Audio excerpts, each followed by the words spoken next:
आइए गायत्री महामंत्र और गुरु मंत्र करें। मीरा माता को प्रणाम करते हुए बारंबार हृदय में भक्ति भाव की ओर ले जाने वाली सत्ता, भक्तों की सत्ता। भक्त जब उनके जीवन का हम चिंतन करते हैं तो उससे हमारे जीवन में भी भक्ति भाव उठता है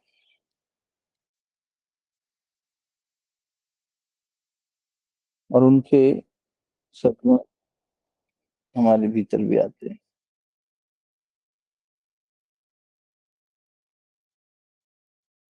तो गायत्री मंत्र गुरु मंत्र करते हुए यही भाव कीजिए कि हमारे अंदर मीरा मीराबाई जैसा निडरता, अभय, अति निडर नाभाजी ने कहा, भयमुक्त होकर निडरता के साथ भक्त जब भगवान को भजता है तो वो लोक मंगल के लिए आदर्श बन जाता है। गायत्री मंत्र करते हुए यही भाव, गुरु सत्ता से यही प्रार्थना कि हमारे जीवन में भाव शुद्धि हो। भाव की शक्ति है कि चाहे प्रहलाद हो, मीरा हो, कबीर हो, सूर हो, कोई बाल भी बांका नहीं कर पाया, एक बाल टेढ़ा नहीं हुआ। बार न बांको भयो, गरल अमृत ज्यों पियो। गरल यानी विष, विष का प्याला पी गई अमृत बना के। ऐसी मीरा की भक्ति भाव था। प्रभु से यही प्रार्थना हमारे में भी उसका थोड़ा सा भाव संप्रेषित हो सके। ओम भूर्भुवः स्वः तत्सवितुर्वरेण्यं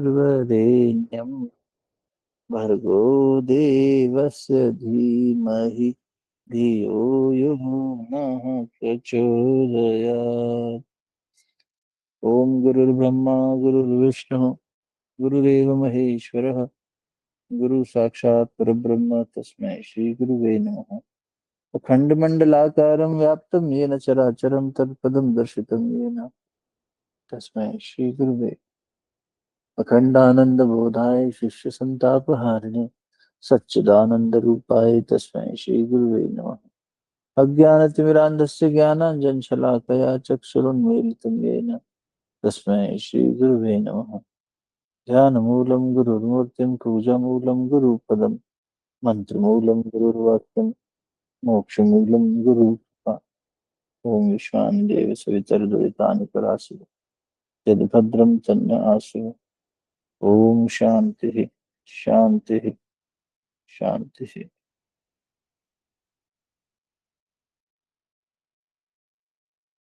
सभी को सादर प्रणाम। कलयुग में द्वापर की गोपिका भाव को प्रकट करने वाली मीरा वास्तव में गोपिका थी। कल आपसे निवेदन कर रहे थे कि कैसे पूर्व जन्म में ही उन्होंने भगवान से, गोवर्धन जी से ये प्रार्थना करी थी कि इस जन्म में मेरी सास, मेरा ससुराल पक्ष मुझे बहुत अंकुश लगा के रखता है और कृष्ण की भक्ति से दूर करता है। तो मैं आपसे प्रार्थना करती हूँ कि अगले जन्म में मुझे ऐसा निडर बनाना तो मैं किसी अंकुश, किसी मर्यादा को न मानूं। इस समाज की समस्त मर्यादाओं को उखाड़ फेंका मीराबाई ने। समाज कहता रहा दोष विचार करके। नाभाजी ने कहा है कि दुष्टता जो मनुष्य के अंदर है वो भक्तों में, अच्छे लोगों में हमें दोष दर्शन करना सिखाती है। दुष्ट ने दोष विचारी, मृत्यु को उद्यम कियो, बार न बाको भयो गरल अमृत ज्यों पियो। दुष्टों ने दोष विचार किया। दोष देखता है समाज। लड़की है, अकेली जा रही है, राजकुमारी होके, कुलवधु होके शोभा नहीं देता, संतों के साथ में, पुरुषों के साथ में कीर्तन कर रही है। लेकिन पिछले जन्म का था। मीरा जी के पद में उनकी आत्मकथा मिलती है। बहुत दिनन ते प्रीतम पाया, बहुत दिनों बाद मैंने प्रीतम को पाया है। बहुत दिनन ते प्रीतम पाया, बिछुड़न का मोहे डर रे। मुझे डर है बिछड़ ना जाए कहीं। मीरा कहे अति नेह जुड़ियो, ये जो स्नेह जुड़ा है, अति अति नेह, इतना गहरा स्नेह शब्द नेह से बना है, प्रेम के बंधन को कहते हैं। तो ये जो स्नेह का बंधन जुड़ा है, ये मैंने पिछले जन्म में मांग लिया था। मैं लियो पूर्व को भर रे, पिछले जन्म में मैंने भगवान से मांगा था। जीव सोचता है कि उसकी कर से भक्ति होती है, ऐसा है नहीं। ये हमारी अज्ञानता है, मूर्खता है कि हम सोचते हैं कि हम भगवान का नाम ले रहे हैं और इसमें हमारा कोई पुरुषार्थ है। ये भगवान की कृपा से, गुरु की कृपा से ही होता है। उनकी कृपा से ही हम उनका नाम सोच पाते हैं, चिंतन कर पाते हैं, ले पाते हैं।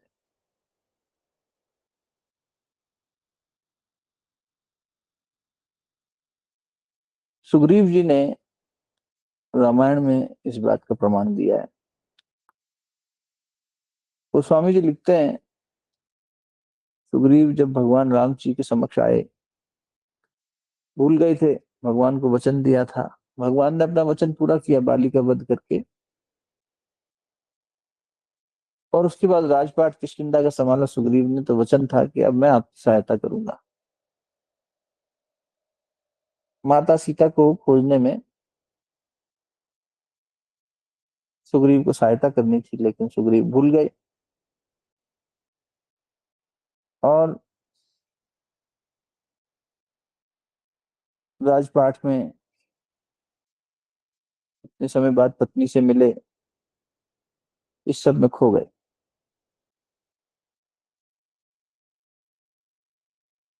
तो इसलिए लक्ष्मण जी को उन्हें जगाना पड़ा। ये भूल जाता है बार बार। कृपा करी लक्ष्मण जी ने जाके, जाग सुग्रीव, तूने वचन दिया था भैया को, प्रभु राम को दिया वचन भूल गया। तो डांट में भी कृपा थी। जब जब गुरु, भगवान गुरु बन के आते हैं, वही कृपा करते हैं, वही हमें बोध कराते हैं। और इसलिए सुग्रीव ने कहा, अति हरि कृपा जाहि पर होई, पाँव दे यही मार्ग सोई।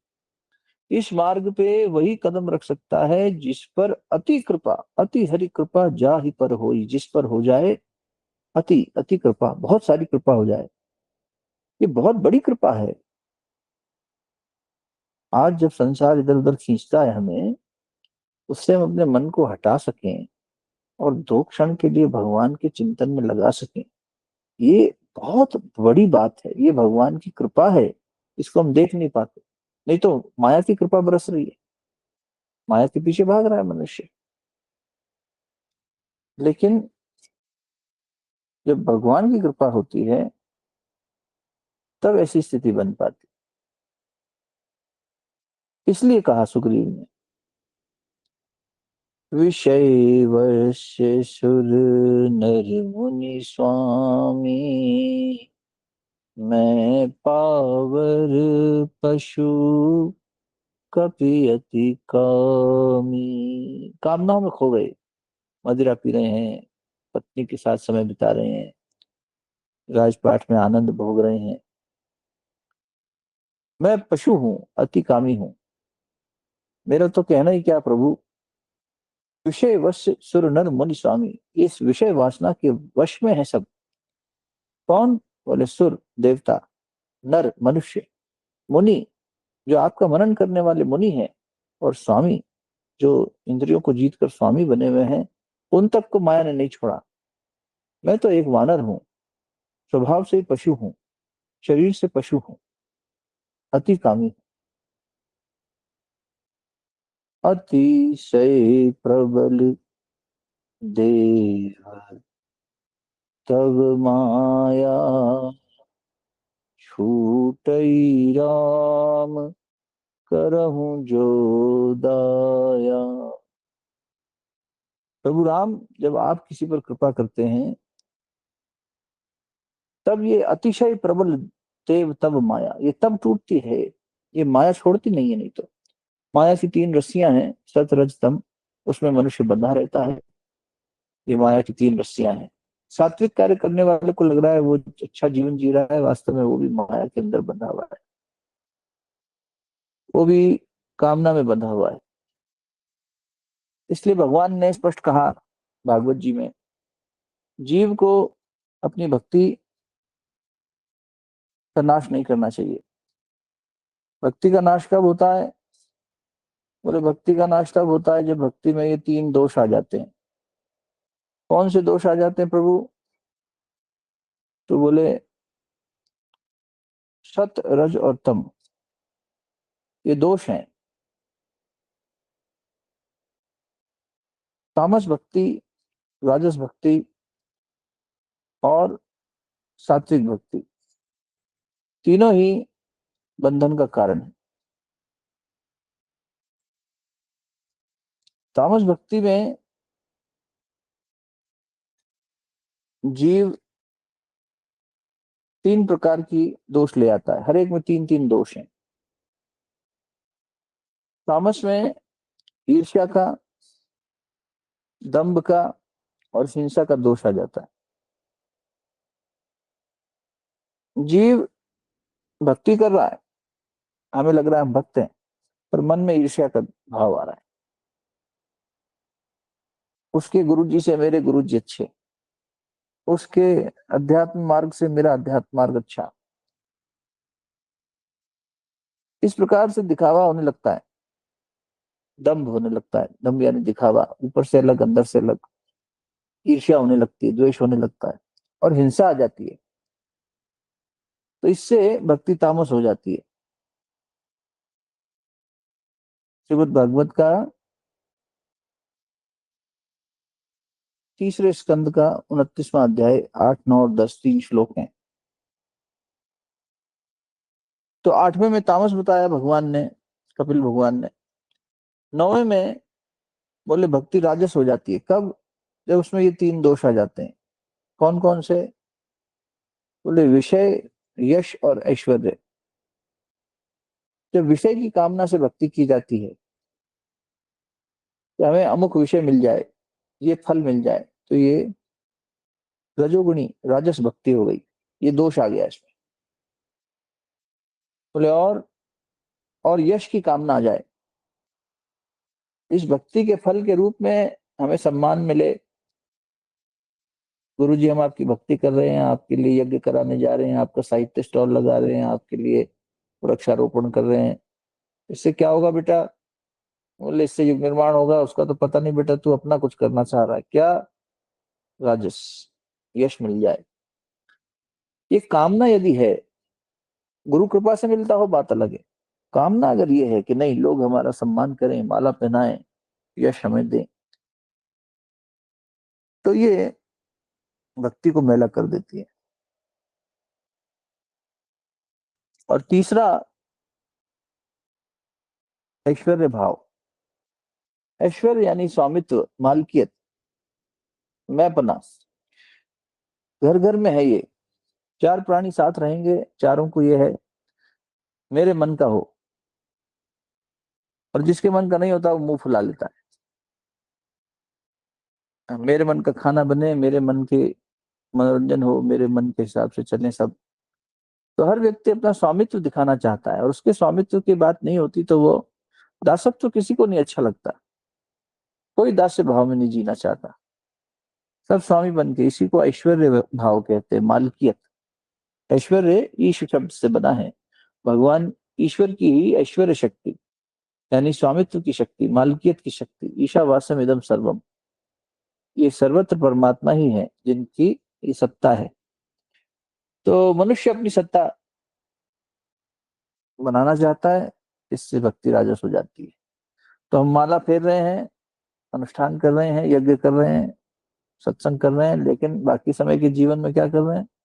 मेरापन कर रहे हैं, मेरा होना चाहिए, मेरी इच्छा होना चाहिए, मैं मेरा। या फिर विषय भोग की कामना कर रहे हैं या यश की कामना कर रहे हैं। अरे हमारा सम्मान करो, किसी ने कुछ हमसे कड़वा बोल दिया तो हम 4 दिन तक मुंह फुलाए घूमते रहते हैं। तो इस प्रकार भक्ति राजस हो जाती है, ये दोष हो जाते हैं भक्ति में। बोले अच्छा चलो ये भी छोड़ दिए, तामसिक भी नहीं रही, राजसिक भी नहीं रही, तो सात्विक भक्ति में क्या दोष है? तो कपिल भगवान ने 10वें श्लोक में कहा, 3/29/10, ये भक्ति में सात्विक दोष भी नहीं होने चाहिए। क्या क्या चीज दोष बना देती है? सतोगुणी दोष क्या है देखो। एक, हम इसलिए भक्ति कर रहे हैं कि हमारे कर्म नष्ट हो जाएं। ये इच्छा भी सात्विक इच्छा है। जहां इच्छा है, कामना है, वहां निश्चित ही कुछ लेना चाह रहे हैं हम। तो ऐसी कामना भी नहीं करनी चाहिए। ये तो अच्छी कामना है, शुद्ध कामना है, लेकिन नहीं, इसका भी निषेध करना चाहिए। तो 3 दोष तामस के थे, 3 राजस के थे, 3 ही सतोगुणी दोष हैं। एक, कर्म नष्ट होना। दूसरा दोष ही आता है कि हम भक्ति में भगवान को कुछ अर्पित करें, ये भी द्वैत पैदा करता है और इसमें भी अहंकार छुपा है। हम भगवान को क्या देंगे? बारीक सोचना है, देखो सूक्ष्म सोचो एकदम गहराई से। तो ये भी दोष है कि अगर मैं ये कह रहा हूं कि भगवान मैं आपको कुछ देना चाहता हूँ, गुरु जी मैं आपके लिए कुछ करना चाहता हूँ, मैं कुछ ये करना चाहता हूँ, ऐसा कुछ देना चाहता हूँ आपको, ये जो चाहत है ये भी कहीं ना कहीं महत्वाकांक्षा है। उन्हीं की कृपा से जब जो होना होगा होगा। जीव को ये सब सोचना बंद कर देना चाहिए। कब कर्म नष्ट होंगे आप जानो। हम आपको क्या अर्पित कर सकते हैं? कुछ अर्पित नहीं कर सकते। कौन किसको अर्पित कर रहा है? द्वैत है ही नहीं, तत्वमसि। और तीसरा, बोले इससे एक दोष और आ जाता है, क्या? पृथक भाव, तुम अलग हम अलग। तो कर्म नष्ट होना या कुछ अर्पित करना और पृथक भाव में जीना, इस वजह से भक्ति में 3 सतोगुणी दोष हो जाते हैं। तो इन तीनों से बचना चाहिए, इसलिए 11वें श्लोक में उन्होंने कहा निर्गुण भक्ति करो। गुणातीत भक्ति होनी चाहिए, अविच्छिन्न भाव से। रोज निवेदन कर रहे हैं, आपको नवरात्र के सत्संग में भी हुआ था कि जीव जब जब भगवान से परिचिन्न भाव में जीता है, परिचिन्न यानी अलग हो जाना, पर्दा, तो ये माया की प्रबलता है जो ऐसा करती है। इसलिए सुग्रीव जी ने कहा कि मैं क्या करूं, मैं तो पशु हूं, शरीर से भी और अपनी वृत्ति से भी।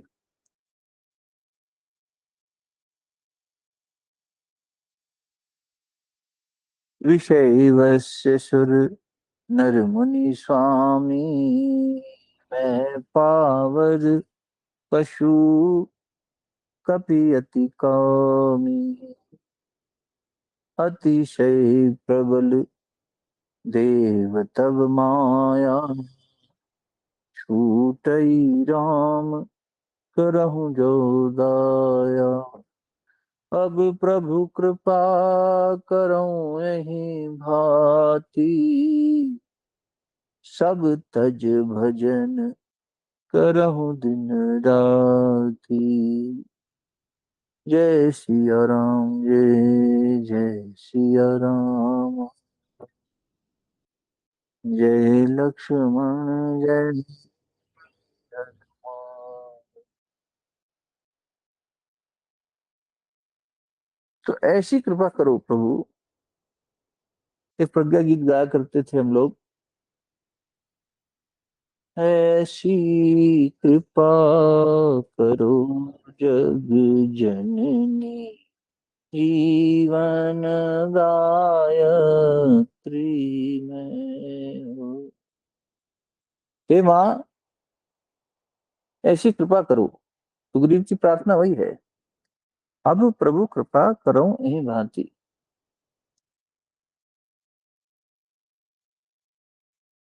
कैसी कृपा?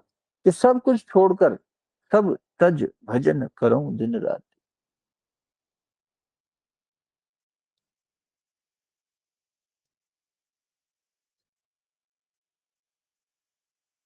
तो उसमें जीवन जो है, जीव का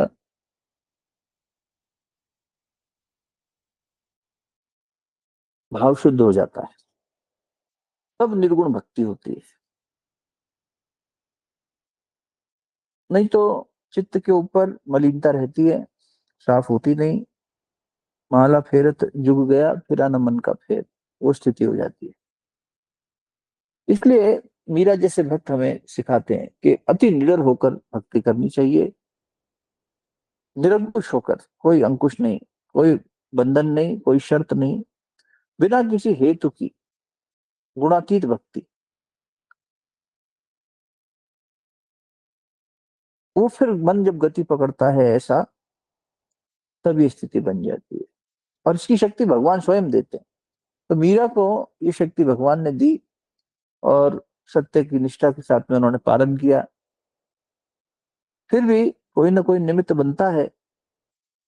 कल भी निवेदन कर रहे थे अंत में कि 5-6 वर्ष की थी मीरा, तो इनके घर एक साधु आए। साधु संत आते ही रहते थे। इनकी माता जी बहुत बड़ी कृष्ण भक्त थी, माता कुसुम कुमारी, और पिताजी राणा रतन सिंह। तो साधु तो बहुत आते थे, लेकिन वृंदावन से जब कोई संत आता था, तो ये बहुत प्रसन्न हो जाती थी, क्योंकि इनको, खुद मीरा जी ने लिखा है, जोगी आया जोग करण को, तप करने सन्यासी, हरि भजन को साधु आए वृंदावन के बासी। वृंदावन का कोई संत आ जाता था हरि भजन करता हुआ, तो मीरा अतिशय प्रसन्न हो जाती थी, क्योंकि पूर्व जन्म का चित्त पर संस्कार पड़ा था, गोवर्धन जी का आशीर्वाद मिला था। इस बात को भगवान ने गीता जी में भी स्पष्ट किया है। अर्जुन ने पूछा 6 अध्याय में भगवान से, हे प्रभु, मेरे एक संशय का समाधान करिए।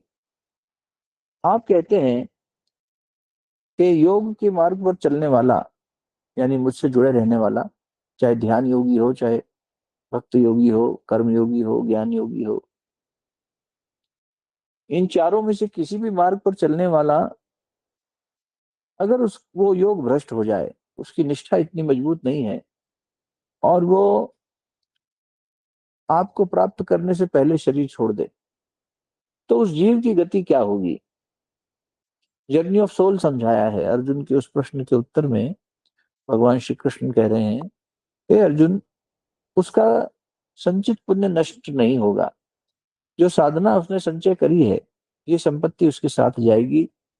ऐसा योग भ्रष्ट हुआ साधक, योग भ्रष्ट यानी पूर्ण रूप से योगी नहीं बन पाया, भ्रष्ट हो गया। और भ्रष्ट होने के कारण क्या उसकी सारी पूंजी, सारी मेहनत चली जाएगी? बोले नहीं, अगले जन्म में वो किसी ऐसे कुल में जन्म लेगा जहां भक्ति का संस्कार है, प्रभु का संस्कार है, और फिर वापस वो संस्कार जागृत हो जाएंगे, पूर्व संपत्ति जागृत हो जाएगी, और वहां से गाड़ी आगे बढ़ेगी। तो वही बात मीरा जी के प्रमाण मिलता है कि पिछले जन्म में जहां इनकी सास और ननद इनको कृष्ण भक्ति से दूर रखती थी, वंचित रखती थी, और जब गोवर्धन लीला करी भगवान ने, तो वो देर से लेके गई इसको, और पीछे खड़ी रही दूर। तो कृष्ण के समीप नहीं जाने दिया, कि कृष्ण में ऐसी मोहिनी शक्ति है, ये नंद लाल कुछ भी लीलाएं करता है।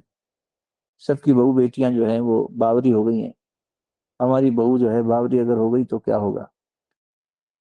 ये समाज की सोचने का तरीका है, ये दूर ले जाता है। इसलिए राजा अम्बरीश को कहना पड़ा कि ऐसे माँ बाप को, ऐसी पत्नी को, ऐसे पति को, ऐसी संतान को, ऐसे भाई बंधु को, ऐसे संसार को छोड़ देना चाहिए। कैसे? बोले जो भगवान से दूर करते हो।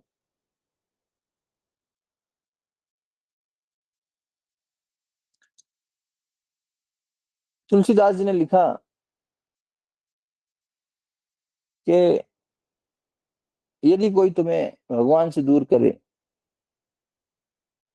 जाके प्रिय न राम वैदेही, जिसको भगवान प्रिय नहीं है, राम और वैदेही यानी सीता माता, तज्य ताहि कोटि बैरिसम, यद्यपि परम स्नेही। चाहे कितना ही स्नेही हो तुम्हारा, परम स्नेही हो, बड़े से बड़ा मित्र हो, सखा हो, परिजन हो, लेकिन अगर उसे राम प्रिय नहीं है, जानकी प्रिय नहीं है, तो उसे तज दो, छोड़ दो। नहीं तो वो उसके संग रहते रहते तुम्हें भी साथ में खींच लेगा। तुलसीदास जी ने बड़ा सुंदर लिखा है एक अन्य स्थान पे, मानस जी में, बिछुरत एक प्राण हरि लेही, मिलत एक दुख दारुण देही। एक ऐसा है जो जब तुमसे बिछड़ेगा तो तुम्हारे प्राण ले लेगा, बिछुरत एक प्राण हरि लेही। और दूसरा ऐसा है जो मिलेगा तो तुम्हारे को, तुम्हारे प्राण ले लेगा, मिलत एक दुख दारुण देही, इतना दुख देगा कि प्राण छोड़ने जैसी स्थिति हो जाए। कौन? बोले एक संत और एक कुसंत। एक संत सज्जन और एक असज्जन। जब जब संत जीवन में आएंगे, जैसे ही वो आपसे दूर जाएंगे, आपका हृदय पसीजेगा, जैसे कि हमारे प्राण ही अपने साथ ले जा रहे हैं। अरे मत जाओ आप हमसे दूर। और एक सांसारी कामी व्यक्ति, ईर्ष्या लोभ से भरा हुआ, वो निंदा कर करके भक्ति का नाश कर देगा, तुम्हारा भजन नाश कर देगा। इसलिए ऐसों से दूर रहो। जाइए न वहां जहां संगत कुसंग है, कायर के संग वीर भागी है फिर भागी। घर बसे घर में बैराग कहाँ, मोह ममता में चित्त लागी है फिर लागी। और काजल की कोठरी में को भी सयान जाए, एक लीक लागी है फिर लागी है फिर लागी। तो सूरदास जी यही कह रहे हैं, संगत का बहुत बड़ा असर है। कायर के संग वीर भी भाग खड़ा होता है। तो ये कुसंग से बचना चाहिए।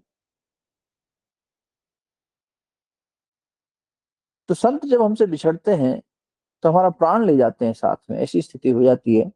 इसलिए मीरा जी ने पद लिखा, गाया, 6 बरस की थी, 5 या 6 बरस की। नाभाजी कहते हैं कि जब वो छोटी थी तो एक संत आया, एक ऐसा संत जो वृंदावन से आया, हरि भजन करने के लिए साधु आए। तो जो साधु जी आए, उनके पास एक भगवान का विग्रह था, जिसमें मीरा को साक्षात दर्शन प्राप्त हुए। संतों की नीति कहती है कि भगवान 2 प्रकार के दर्शन देते हैं। एक जो सबको होते हैं,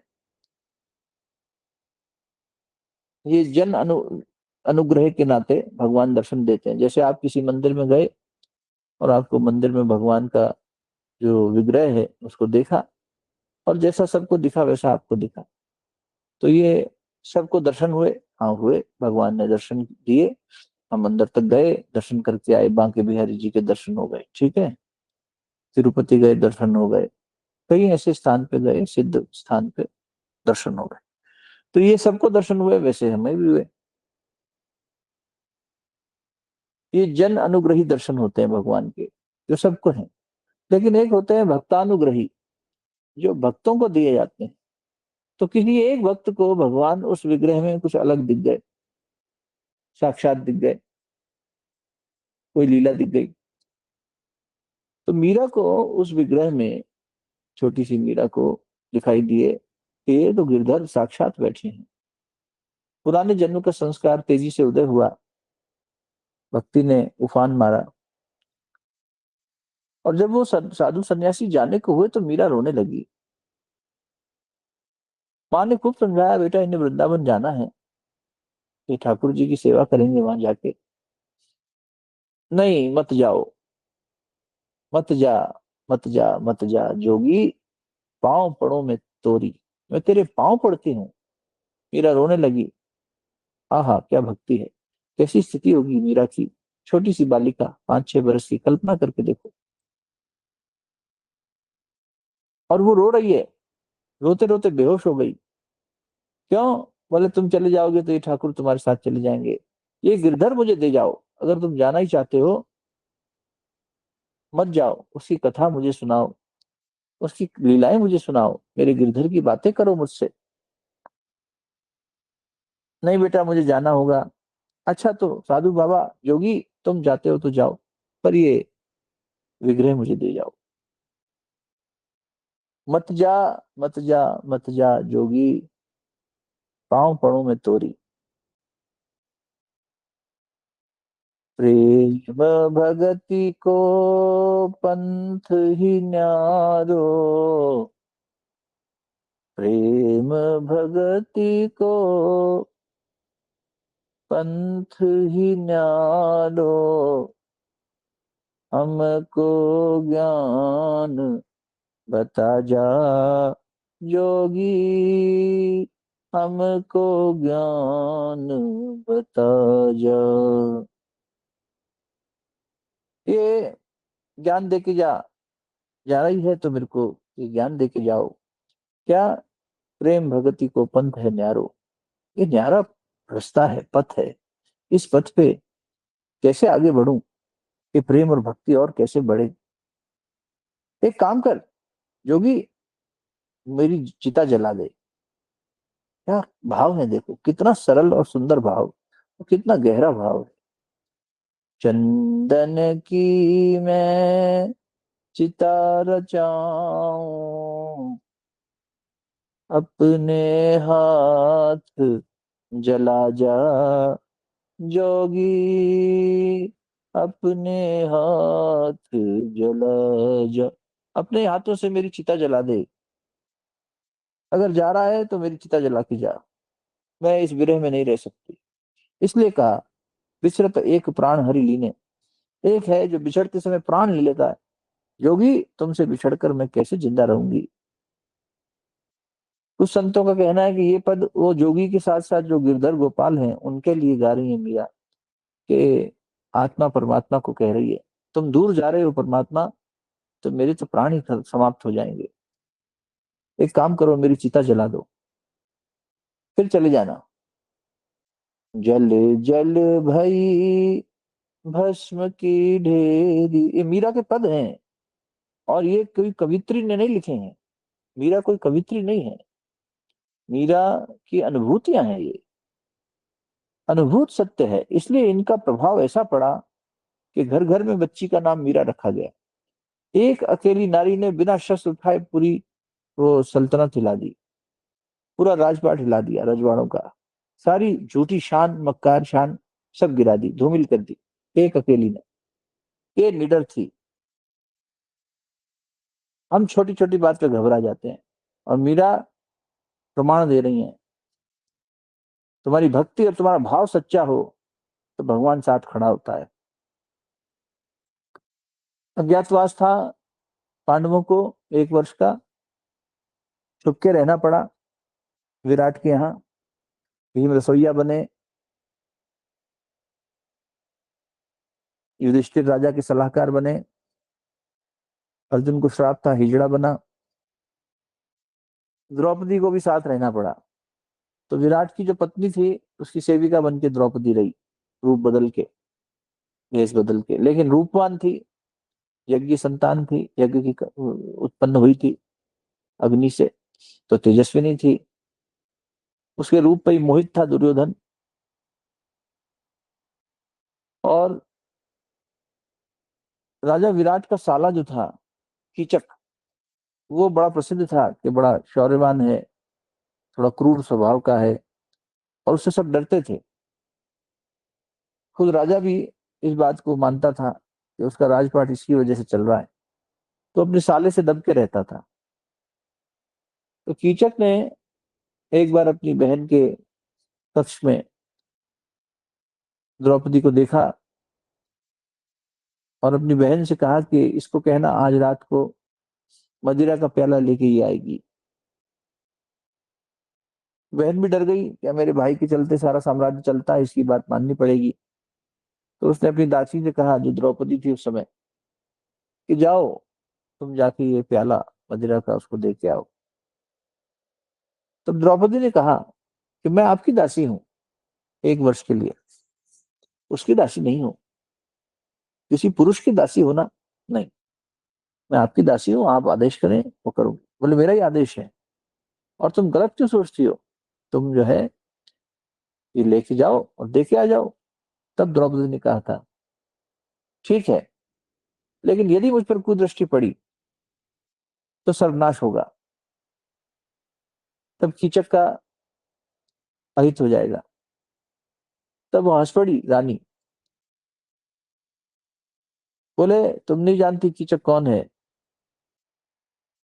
धरती पे ऐसा कोई सूरमा नहीं जो कीचक का सामना कर सके। तब द्रौपदी ने कहा, मेरे 5 पति हैं, एक नहीं 5, और सूक्ष्म रूप से हैं, सब गंधर्व हैं। वे तो खोल नहीं सकती थी कि भीम, अर्जुन, युधिष्ठिर, नकुल, सहदेव, ये घोड़ों की देखरेख करने वाला नकुल, ये सब नहीं। तो बोली मेरे 5 पति हैं, सूक्ष्म रूप से मेरे साथ रहते हैं, गंधर्व हैं, और जैसे ही कोई कुदृष्टि रखता है तो उसका अहित हो जाता है। सांझ का सूरज ढल रहा था, तानी हंस दी। कीचक के कक्ष में गई द्रौपदी, और वही हुआ, कीचक ने हाथ पकड़ने का प्रयास किया तो द्रौपदी ने सूर्य की ओर देखा, और एक अदृश्य शक्ति ने, सूर्य भगवान ने शक्ति भेजी और कीचक को पछाड़ के गिरा दिया। ये क्या बात है? ये भक्त की भाव शुद्धि हो तो, जहां सत्य निष्ठा है, जहां भाव शुद्ध है। मीरा रात को उठ के चल देती थी, दिन रात भगवान का भजन करती थी, रात रात भर जाग कर संतों के साथ बैठ जाती थी कीर्तन करने, राजस्थान की गलियों में घूमती थी। किसके बल पे? अपने भाव शुद्धि के बल पे। जहां भाव शुद्ध होता है वहां कोई नजर उठा के नहीं देख सकता। वरना नारी का जो शरीर है वो ऐसा है कि वो स्वतंत्र रूप से नहीं घूम सकती। समाज में दोष है, और नारी का शरीर भी ऐसा है कि आकर्षण पैदा करता है। तो ऐसे में ये मीरा, द्रौपदी जैसे जो भक्त हुए हैं, ये बताते हैं कि सत्य की निष्ठा कितनी शक्तिशाली होती है। कोई नजर उठा के नहीं देख सकता, कोई कुदृष्टि नहीं डाल सकता। निष्ठा है इनकी, सत्य की मर्यादा है। इसी बात का प्रमाण सीता माता ने दिया कि जहां लक्ष्मण रेखा की मर्यादा को उल्लंघन किया, वहां रावण कुदृष्टि डाल पाया, वरना नहीं डल पाया था। खुद हनुमान जी से जब मिली है सीता माता अशोक वाटिका में, तो भगवान हनुमान जी ने कहा, माते कोई संदेश किसी के लिए? बोले हाँ, लक्ष्मण को चरण स्पर्श करना मेरी तरफ से। चरण स्पर्श करना? आपके बेटे हैं, देवर हैं। बोले नहीं, लक्ष्मण महान है, एक क्षण के लिए भी प्रभु राम से नजर नहीं हटी, मेरी हट गई तो मेरा ये दुर्गति हुई। और वो निष्ठा, दिन रात जागा रहता है, भगवान की सेवा करता है, तो उसकी निष्ठा का ये फल है कि भगवान उसके साथ है, मेरे साथ नहीं है। कहू ना तस्मोर प्रणामा, सब प्रकार प्रभु पूर्ण कामा, दीन दयाल ब्रज संभारी, हरुनाथ मम संकट भारी। भारी संकट मुझ पर आ गया, हे प्रभु इसका हरण करो, हटाओ इस संकट को। क्यों आया रावण रूपी संकट? क्योंकि नजर हट गई, नजर चली गई स्वर्ण मृग पे। मैंने लक्ष्मण को जो कटु वचन कहे, उसी का पाप भोग गई हूं मैं। ये जानकी माता स्वयं कह रही है, लीला करके दिखा रही है, हमें सिखाने के लिए। जगदम्बा स्वयं लीला कर रही है कि देखो, जब भी भूल होगी तब तब ऐसा होगा। हमारी नजर हट जाती है भगवान से, इसीलिए सारी दिक्कत होती है। अर्जुन भगवान के प्रति उन्मुख है, इसलिए गीता का महाप्रसाद अर्जुन को प्राप्त हुआ। कल भी आपसे निवेदन कर रहे थे, रोज कहते हैं, खुद से कहते हैं आपके माध्यम से, भगवान के सन्मुख हो जाओ। प्रभु राम कह रहे हैं, सन्मुख होई जीव मोहि जब ही, जन्म कोटि अग ना सही तब ही। जीव जैसे ही मेरे सन्मुख होता है, वैसे ही उसके करोड़ों जन्मों के पाप तुरंत नष्ट हो जाते हैं। तुम सूर्य की ओर देखते हो और छाया पीछे चली जाती है।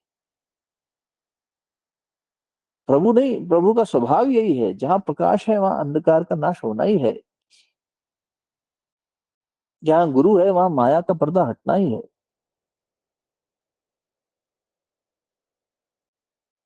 तो मीरा में वो सत्यनिष्ठा थी, इसलिए उतनी छोटी उम्र में कह रही है।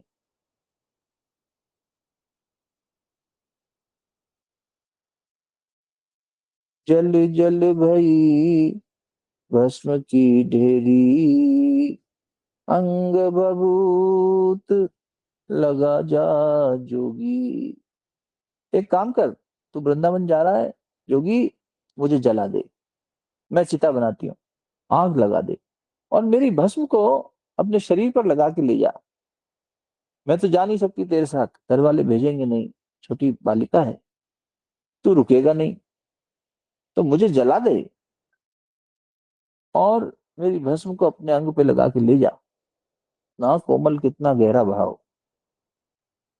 मीरा के प्रभु गिरिधर नागर, ज्योति में ज्योति मिला जा जोगी, ज्योति में ज्योति मिला जा। एक रूप कर दे, मार दे इस शरीर को, जला दे, इसकी भस्म ले जा, वृंदावन की मिट्टी में मिला दे। गिरधर को कहना तेरी याद में मैं मर गई, हाँ लेकिन मेरी ज्योत को उसकी ज्योत से मिला देना। ये होती है पीड़ा भक्त की।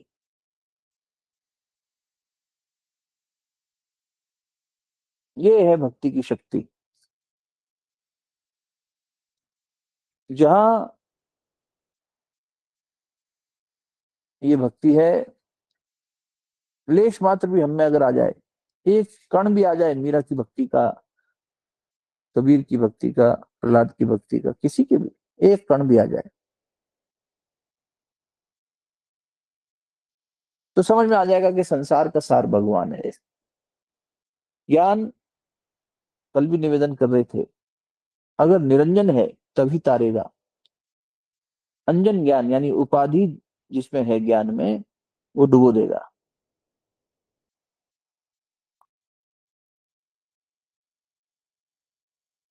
ज्ञानी पुरुष एक हो गया, वास्तविक ज्ञान जिसको हो गया, तत्वमसी। विद्यावान कल बात कर रहे थे ना, एक है विद्वान। रावण विद्वान है, भगवान श्री राम विद्यावान है।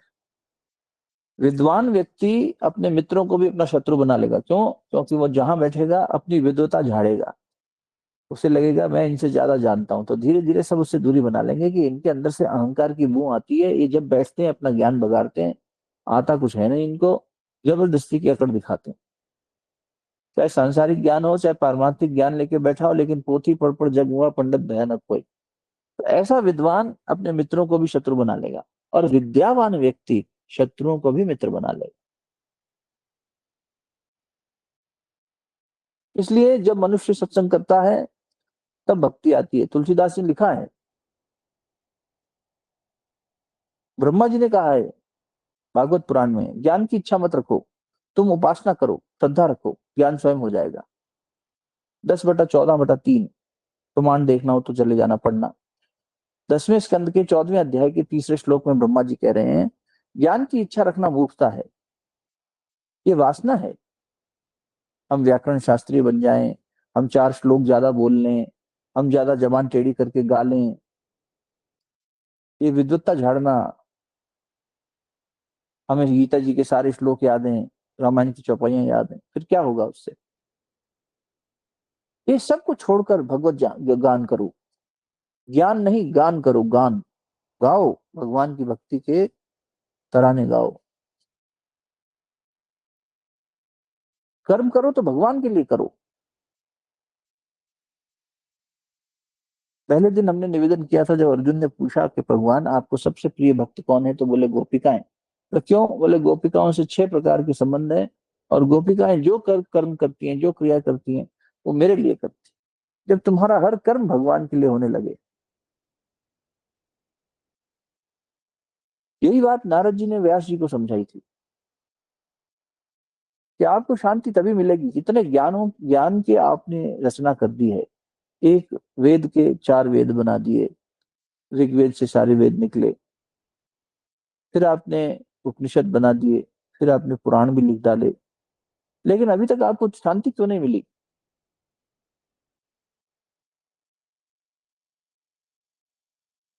भागवत पुराण की रचना से पहले नारद जी ने जब दर्शन दिया व्यास जी को, तब की घटना है कि आपको शांति तभी मिलेगी जब आप भगवान का यश गाओगे।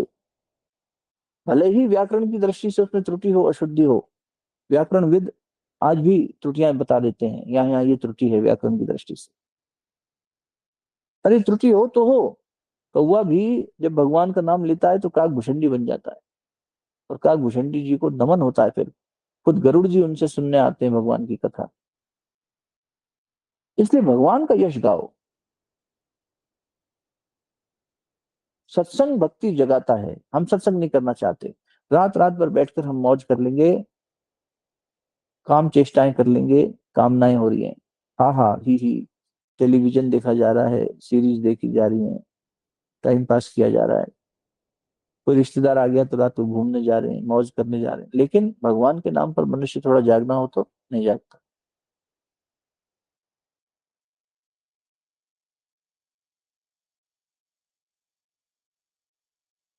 और मीरा रात रात भर जागती थी।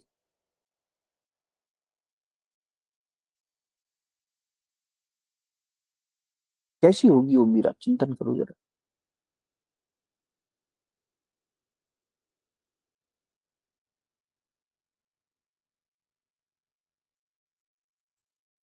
ऐसा भाव होता है भक्तों का,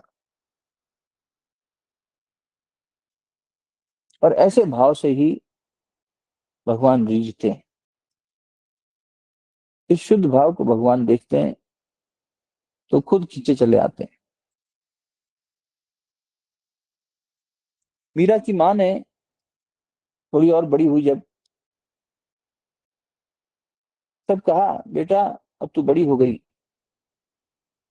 समाज में दोष दर्शन करते हैं लोग, तू मत जाया कर, रात रात को उठ के जाना चाहती है संतों के पास, तू मत जा।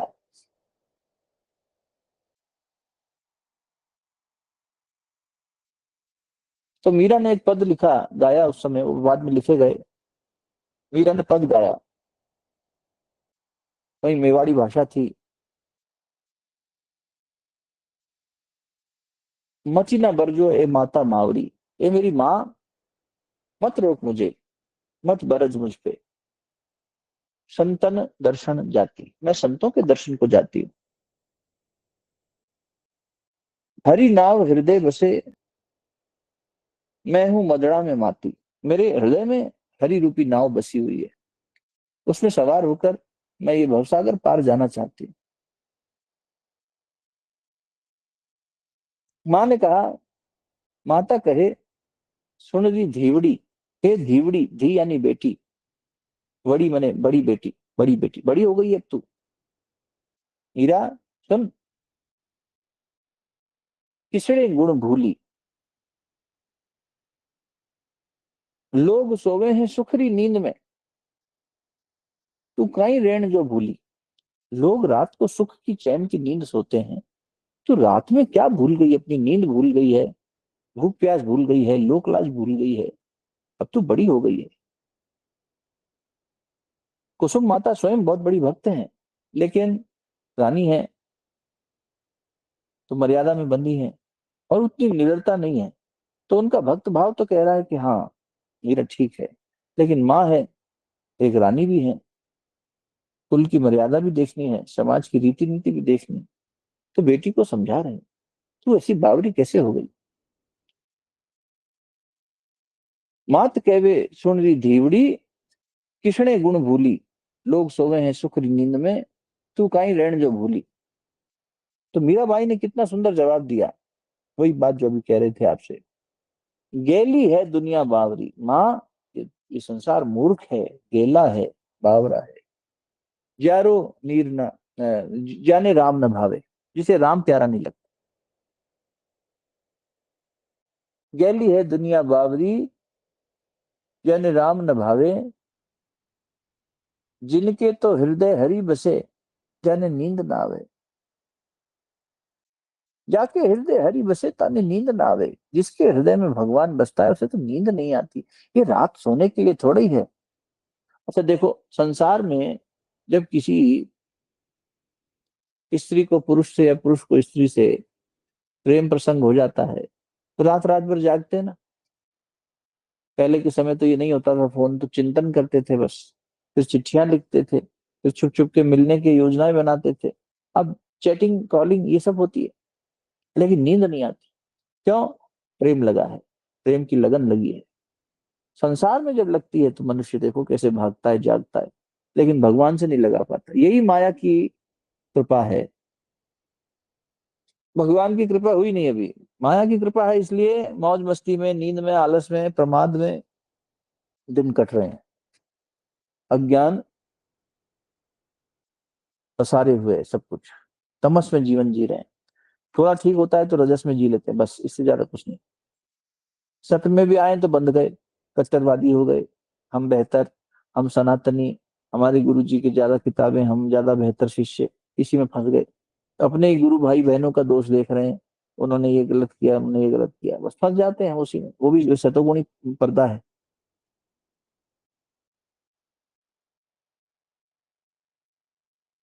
जब तक चित्त पिघल के गदगद नहीं होगा, शुद्ध नहीं होगा, तब तक बात बनेगी नहीं। 11वें स्कंद का 14वां अध्याय 23वां श्लोक, उद्धव जी से भगवान कृष्ण स्वयं कह रहे हैं, कृष्ण उद्धव संवाद में। तो उद्धव जी, जब तक चित्त पिघल के गदगद नहीं हो जाएगा, भक्ति ही ये कर सकती है। गहरी दुनिया बावरी, जाने राम न भावे, जाके हृदय हरि बिसे, तने नींद ना आवे। उसे तो नींद नहीं आती। और माँ चौमासेरी बावड़ी, चौमासे की बारिश होने के बाद में जैसे वो बावड़ी बन जाती है, तालाब बन जाते हैं, उसका कौन पानी पिएगा? मूर्ख कोई होगा जो तालाब का पानी पिएगा, जबकि भगवान नाम का अमृत बरस रहा हो। हम वो मूर्ख हैं जो गंदी नाली का पानी पीते हैं, भगवान रूपी अमृत को छोड़ देते हैं। गंगा जल छोड़ के, जैसे सुअर को मल में मुंह मार के मजा आता है गंदगी में, वैसे हम लोग गंदगी में मुंह मारते। मन रूपी मक्खी गंदगी पे बैठ के रस ले रही है, बड़ा आनंद आ रहा है। निंदा में, ईर्ष्या में, लोभ में, कामना में, तृष्णा में, ये हमारा हाल हो गया है। उपदेश कर रहे हैं बस, बैठे बैठे बहुत बड़ा उपदेश कर रहे हैं, देखो मीरा जी पे हम, कुछ नहीं, दम्भ और अहंकार के अलावा।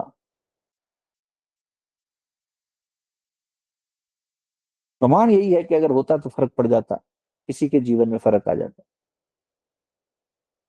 इसीलिए परिवर्तन नहीं होता। क्यों? कहने वाले में कोई बात नहीं, जीवन का प्रमाण चाहिए। चौबरिया सी बावड़ी, ए माँ, ये चौमासे की जो बावड़ी है, जाको नीर ना पीजे, इसका पानी नहीं पिया जाता। हरी नदिया इमृत झरे, हरी नदी का अमृत झर रहा है, जरी आस करीजे, उसकी आस करो। तुम तो खुद भक्त हो, मुझे क्यों रोकती हो? रूप सुरंगा राम जी, जिन्हें देखियो धीजे। अरे रूप देखना है तो राम का रूप देखो, कितना सुंदर स्वरूप है। मीरा दासी आपरी, अपनी कर लीजिए। मैं तो उनकी दासी हूँ, मुझे मत रोक माँ, मैं संतों के दर्शन जाती हूँ। माई रे, बरजो रे माता मावड़ी, ना बरजो, मुझ पे मत बरजो, मुझ पे मत बरसो, मुझे जाने दो। ऐसी अभिलाषा, ऐसा अनुराग मीरा का। कल भी निवेदन कर रहे थे, अन्य गोपिकाएं भी आई, लेकिन सब आचार्य आचरण करने योग्य जीवन बता के गई, लेकिन मीरा गोपिका का सदृश स्वरूप है, सदृश। इसलिए नाभाजी ने जब लिखा तो उन्होंने क्या कहा कि सदृश गोपिका प्रेम प्रकट कल जुग ही दिखाई, निरंकुश अति निडर रसिक जस रसना गाई। अति निडर, सिर्फ निडर नहीं, अति निडर होकर बिना किसी अंकुश के भगवान का रस गान किया, भगवान के महिमा को गाया मीरा ने। और मीरा इसलिए किसी बंधन में नहीं बंधी। आचार्य होती तो फिर आचार्य पद्धतियों में बंध जाते, आचरण में बंध जाते, जहां जहां जो जो आचार्य बना सबने अपनी पद्धतियां बनाई। मीरा की ना कोई संप्रदाय है, ना समुदाय है, ना पद्धति है। मीरा सिर्फ भगवान की बात करती हैं।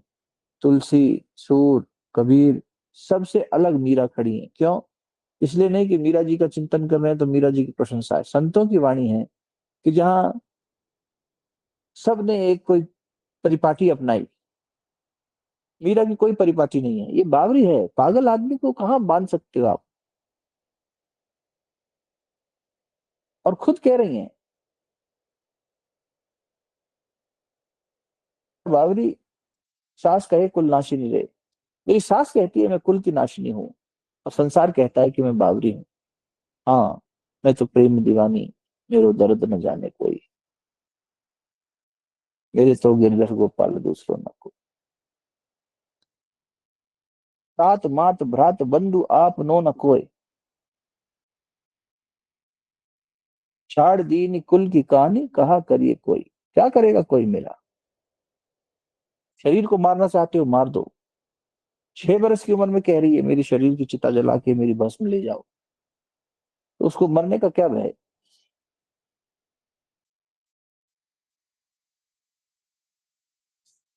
लोक लाज कुल श्रृंखला तजी मीरा गिरधर भजी।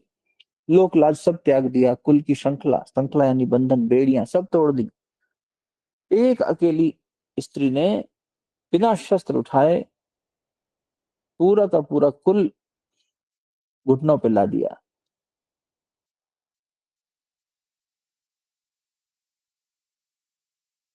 ये शक्ति है भक्ति की।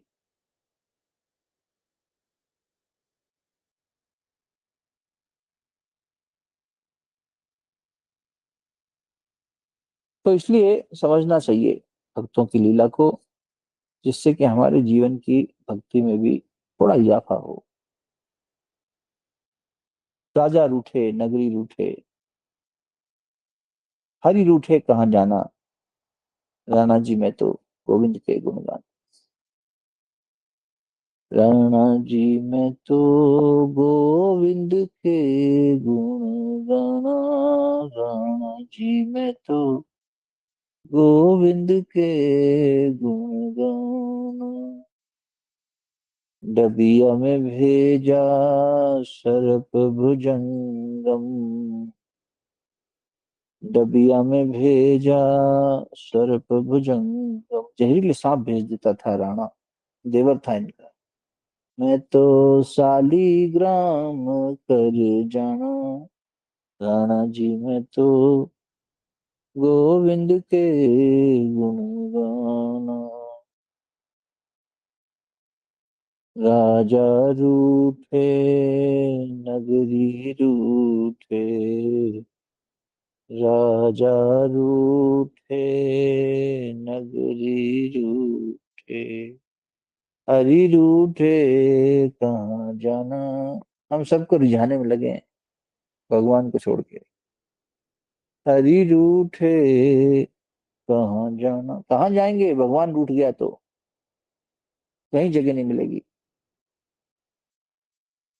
लेकिन हम भगवान को ही नहीं रिझाते, बस बाकी सबको रिझाने में लगे हैं। पत्नी खुश रहे, पति खुश रहे, बच्चा खुश रहे, सास खुश रहे, माता पिता खुश रहे, बस इनको खुश करते करते भूल जाते हैं कि भगवान की खुशी किसमें है। या तो इनमें भगवान देख के इनकी सेवा करो, वो करना। भाई अब मीरा की तरह तो निकल नहीं सकते घर से। मीरा जी का चिंतन करके हम घर छोड़कर वैरागी हो जाएं, ऐसा है क्या? ये तो अभी संभावना नहीं लग रही। तो कम से कम ये हो कि मीरा के मन में द्वेष नहीं, प्रहलाद के मन में द्वेष नहीं किसी के लिए। तभी तो सत्यनिष्ठ होकर शक्ति पैदा होती है। विष का प्याला राणा ने भेजा, विष का प्याला राणा ने भेजा, मैं तो अमृत कर पी जाना, राणा जी मैं तो गोविंद के गुण गाना। मीरा के प्रभु गिरधर नागर, मीरा के प्रभु गिरधर नाथ, मैं तो सांवरिया बरपाना, राणा जी मैं तो गोविंद के गुण गाना। सारे कर्म भगवान को समर्पित करके करो।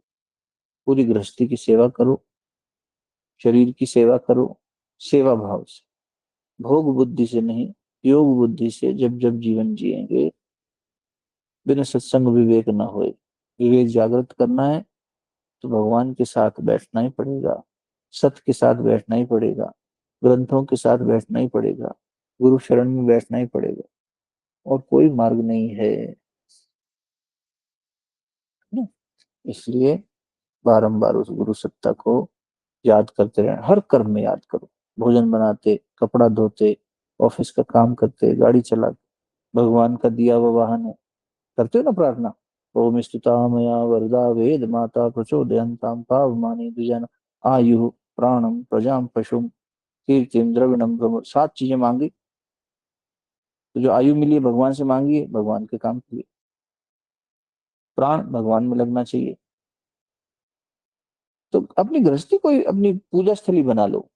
ये 5 लोग कुछ हों, कैसे हों, कितने दुष्ट हों, कितने मक्कार हों, कितने धोखेबाज हों, ये सारी उपाधियां हटा दो। ये भगवान ने मुझे दिए हैं कि इनकी सेवा करके दिखा, वही बड़ा वजन है तेरा। ये 5 मैंने तुझे दिए हैं, तो ये क्यों सोच रहा है कि ये, अरे कैसे हो गया समीकरण जीवन में। जो है मेरी इच्छा है, इसको स्वीकार कर और मुझे इनकी अर्चना पूजा करके दिखा, इनमें मुझे देख के दिखा। यही परीक्षा है। हम उनमें नहीं देख पा रहे, बाकी सब में देख रहे हैं। पत्थर में देख रहे हैं, इमारतों में देख रहे हैं, अनजान लोगों में, हाँ हाँ, अरे किसी को फोन पे देख लिया तो ये तो देवता है, उसी को गुरु मान रहे हैं, उसी को देवता मान रहे हैं। घर में बैठे हैं, उनको नहीं मान रहे। इसलिए गृहस्थ रूपी तपोवन में सहिष्णुता, संयम और सेवा की साधना करनी पड़ती है। उसको करने वाला गृहस्थ तपस्वी से भी ऊंचा है। ये गृहस्थ सन्यासी है। तो अपने घर में रहते ही हम सन्यास की व्यवस्था बनाएं। सन्यास यानी फल की इच्छा कुछ नहीं, कर्म करना है, भगवान को समर्पित करके गुरु को। आज की बात कहीं समाप्त करेंगे, समय हो गया। शेष बात आगे कल करेंगे। मीरा जी बड़ी होंगी, मीरा जी के ब्याह की बात होगी, मीरा जी का आगे जीवन चरित्र भी लंबा चलेगा, है ना। अभी अच्छा, कल करवा चौथ है, तो संभव है कि आप लोग व्यस्त रहें, लेकिन फिर भी सत्संग जो लोग फ्री होंगे वो लोग बैठेंगे निश्चित, और फिर उसकी रिकॉर्डिंग सुन लीजिएगा। ठीक है। शांति की बात। ओम देव शांति अंतरिक्ष गं शांति, पृथिवी शान्तिरापः शान्तिरौषधयः शान्तिः, वनस्पतयः शान्तिर्विश्वे देवाः शान्तिर्ब्रह्म शान्तिः, सर्वगं शान्तिः शान्तिरेव शान्तिः, सामा शान्तिरेधि। ॐ शान्तिः शान्तिः शान्तिः, सर्वारिष्टस्य शान्तिर्भवतु।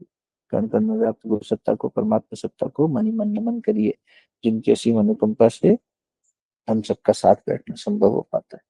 ओम नमो स्वनंताय सहस्त्रमूर्तये सहस्त्रपादाक्ष शिरोरुभावे, सहस्रनाम्ने पुरुषाय शाश्वते सहस्रकोटि युगधारिणे नमः।